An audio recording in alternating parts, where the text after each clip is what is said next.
بسم اللہ۔ السلام علیکم ورحمۃ اللہ وبرکاتہ۔ وعلیکم السلام ورحمۃ اللہ۔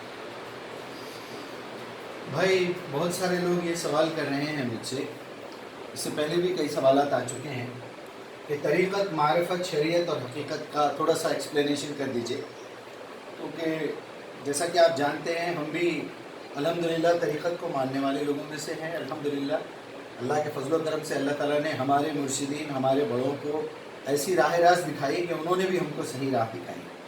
لیکن اس سبجیکٹ میں کچھ فیک علماء بھی موجود ہیں، فیک مولوی، فیک مرشدین۔ ان کو مرشدین نے مرشد بولنا چاہیے، جو اپنی نفس کو بیچ میں لے کے آ کے کافی شریعت میں گڑبڑ کرنے کی کوشش کر رہے ہیں۔ تو میری آپ تمام سے گزارش ہے کہ آپ حقیقت کو سمجھ جائیے، تو آپ کو شریعت سمجھنا، معرفت سمجھنا، طریقت سمجھنا آسان ہو جائے گا۔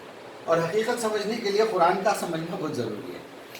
آپ جب تک قرآن کو نہیں پڑھیں گے، نہیں سمجھیں گے اپنی زبان میں، نہ آپ کو نبی سمجھ میں آئے گا، نہ علماء سمجھ میں آئیں گے، نہ خلفائے راشدین سمجھ میں آئیں گے، نہ ائمہ سمجھ میں آئیں گے، نہ آپ کی مرشدین سمجھ میں آئیں گے، کیونکہ یہ آتھینٹسٹی ہے۔ اب میں آپ کو بچپن سے لے کے آتا ہوں، ایک طرف سے تو آپ قرآن سمجھ لیجئے، جب تک آپ کم سے کم اردو میں آدھے گھنٹے میں ایک ترجمہ ہو جاتا ہے، یوٹیوب پہ موجود ہے، قرآن اردو اونلی لکھیجئے آپ، تو اردو میں ترجمہ آ جائے گا۔ آپ روز آدھا گھنٹہ ایک پارہ سنیں گے تو مہینے میں ایک قرآن مکمل ہو جائے گی۔ اس طرح سال میں آپ کے 12 قرآن ہو جائیں گے الحمدللہ۔ دیکھیے طریقت کا مطلب یہ ہے کہ بچپن میں بچہ جو ہے وہ تقلید کرتا ہے باپ کی۔ قلدہ کہتے ہیں گلے میں باندھنے کا پٹا، عربوں میں آتنی قلدت الحصان قلدت الکلب، یعنی کتے کا پٹا دیجئے، گھوڑے کا پٹا دیجئے، خریدتے ہیں لوگ، تو قلدہ کہتے ہیں گلے میں پٹا ڈال کے کسی کے ہاتھ میں دے دینا، آپ جیسا چلائیں گے میں چلنے کے لیے تیار ہوں۔ یہ آدمی جب پیدا ہوتا ہے، پیدائش سے لے کے 1 سال سے لے کے 10-15 سال کی عمر تک وہ مقلد ہوتا ہے اپنے باپ کا، اپنے والدین، اپنے استاد۔ جیسے ہمارے ابا جان ہماری انگلی پکڑ کے جو ہے وہ لے کے جاتے تھے، ہم جاتے تھے دادا جان کی قبر پہ فاتحہ دیتے تھے، ہم درگاہوں میں جاتے تھے، لیکن ہمارے ابا نے ہم کو یہ سمجھایا کہ بیٹا یہ بزرگان دین ہیں، یہ اولیاء ہیں، ان تک آپ کو پہنچانا یہ مقصد ہے ہمارا کہ آپ ان جیسی صفات پیدا کریں۔ اور نماز پڑھنا انہوں نے سکھایا، جتنے نماز کے ارکان ہیں انہوں نے سکھائے۔ رکوع میں جاتے تھے تو ابا میرے بازو ٹھہر کے بولتے تھے سبحان ربی العظیم، سبحان ربی العظیم، تو میں سن کے سیکھتا تھا۔ یہ ہے تقلید۔ لیکن باپ کو چاہیے کہ بیٹے کو وہ معرفت، وہ علم سکھائے جو کہ نبی صلی اللہ علیہ وسلم سے تواتر کے ساتھ ہمارے پاس آیا ہے۔ اور کون سا علم ہے؟ جو اللہ نے اپنے فرشتے کے ذریعے محمد رسول اللہ صلی اللہ علیہ وسلم کو بھیجا ہے، نبی صلی اللہ علیہ وسلم کی شریعت۔ اب آپ جب بڑے ہوتے ہیں 15 سال کے بعد تو آپ کو معرفت ہونے لگتی ہے۔ جیسے باپ نے سکھا دیا 4 4 16، 4 4 16، بچہ رٹا مار لیتا ہے۔ لیکن اگر اتفاق سے باپ نے سکھایا 4 4 20، 4 4 20، 4 4 20، بچہ یاد کر لے گا۔ لیکن جب وہ معرفت کے اسٹیج میں آئے گا تب وہ باپ کے خلاف ہو جائے گا۔ وہ یہ کہے گا کہ ابا جان میں نے 4 کاڑیاں لی اور 4 کاڑیوں کے 4 حصے بنائے، سب کو ٹوٹل کیا تو وہ 16 ہو گیا۔ تو جو 16 کا جو فگر ہے یہ حقیقت ہے۔ جب اس کو حقیقت معلوم ہو جاتی ہے تو وہ باپ کے خلاف ہو جاتا ہے۔ اطیعوا اللہ واطیعوا الرسول واولو الامر منکم فان تنازعتم فی شیء فردوا الی اللہ ورسولہ۔ اللہ کہتا ہے اللہ کی اطاعت کرو، رسول کی اطاعت کرو، اور تمہارے جو بڑے ہیں طریقت جس سے تم نے معرفت سیکھی ہے ان کی بھی اطاعت کرو۔ فان تنازعتم فی شیء، اگر ان سے تنازع ہو جائے فردوا الی اللہ ورسولہ۔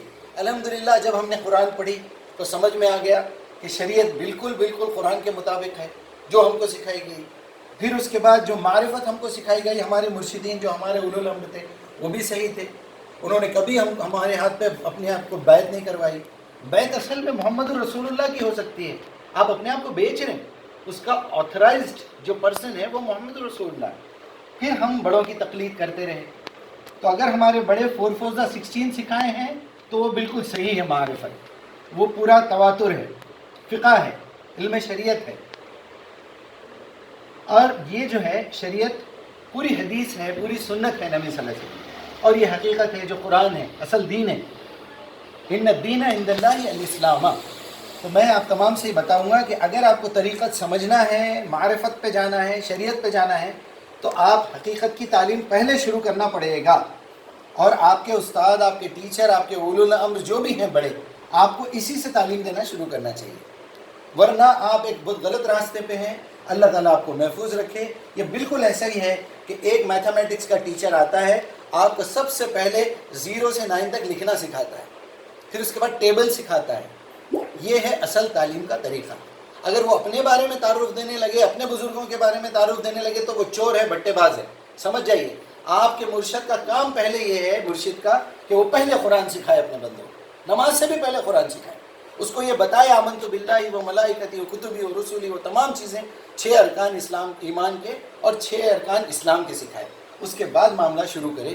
اسی کے ساتھ میں اللہ تعالیٰ سے التجا کرتا ہوں اور استعانت کرتا ہوں کہ اللہ تعالیٰ ہمارے بھائیوں کو طریقت، معرفت، شریعت اور حقیقت کا صحیح مفہوم سمجھائے. اور اگر ہم غلط راستے پہ ہیں تو اللہ، آپ سب سے میں یہ گزارش کروں گا کہ آج یہ میرا بیان آپ دیکھ رہے ہیں، آج رات میں سونے سے پہلے یا کوئی بھی نماز کے بعد ایک سجدہ ضرور کیجیے. اللہ تعالیٰ آپ کے یہاں ہے، شہرک سے قریب. انہ علیم بذات الصدور، آپ کے سینوں کے رازوں سے واقف ہے. وہ نحن اقرب الیہ من حبل الورید، وہ آپ کی شہرک سے زیادہ قریب ہے. اذا سألک عبادی انی قل انی قریب. میرے پیارے نبی، اگر میرے بندے تمہارے سے میرے متعلق پوچھے تو ان سے کہو میں بہت قریب ہوں. فوراً جواب دیتا ہوں جب کوئی بندہ مجھے پکارتا ہے. تو اسے چاہیے کہ مجھے ہی پکارے، کسی اور کو نہ پکارے. ایاک نعبد و ایاک نستعین. تو آپ یہ سمجھ لیجئے اور دعا کیجئے کہ آج مجیب صاحب نے جو سمجھایا ہے اگر وہ صحیح ہے تو ہمارے دل میں بٹھا دیجئے، اگر وہ غلط ہے تو نکال کے پھینک دیجئے. لیکن اگر یہ بات صحیح ثابت ہو گئی، پھر آپ اپنے باپ دادا کی باتوں کو نکال کے پھینکنا پڑے گا، مرشد کو کچرے کے ڈبے میں ڈالنا پڑے گا آپ کو. تبھی آپ اللہ کے بندے، ورنہ منافق ہو جائیں گے، کافر ہو جائیں گے اسی وقت. یہ سمجھ لیجئے، یہ حجت پوری ہو گئی. اللہ تعالیٰ سے پھر ایک مرتبہ میں التجا کرتا ہوں میرے تمام سننے والوں کے دلوں میں صحیح ایمان، صحیح دین، صحیح شریعت اور صحیح معرفت کا علم راسخ کر دے.